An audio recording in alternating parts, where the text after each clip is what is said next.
The topic today is managing your parts inventory for service.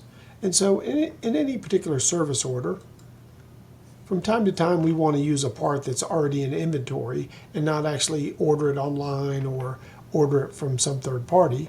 So at the very bottom of this job listing, we've got something called parts inventory search. So if I was looking for an oil filter, maybe that I had in inventory, I could just type that in and then have it look up whatever that item is, and then I could, choose it and add it to a particular job if I wanted to. So where we maintain that parts inventory is we basically maintain that over under our tools section, and it's right here under service management called parts inventory.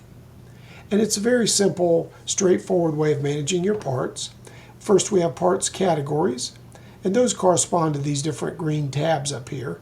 And you can create them by just clicking the green plus, typing in the category name and what the description is, and then that will ultimately create a title that you can manage it by.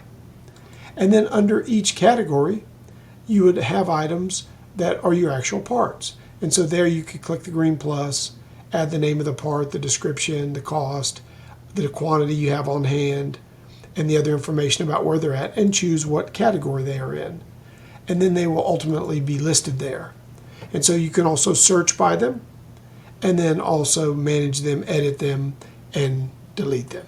So it's a very simple parts and parts category system that will get you up and running very quickly. And if you have a history of parts in a spreadsheet format, we would be glad to upload that automatically for you. And then additionally under analytics, we have more reporting to be able to track what's in inventory and what's the current status of those quantities. So thank you very much. It's very easy to use and readily accessible in every service order to add parts. Thank you so much.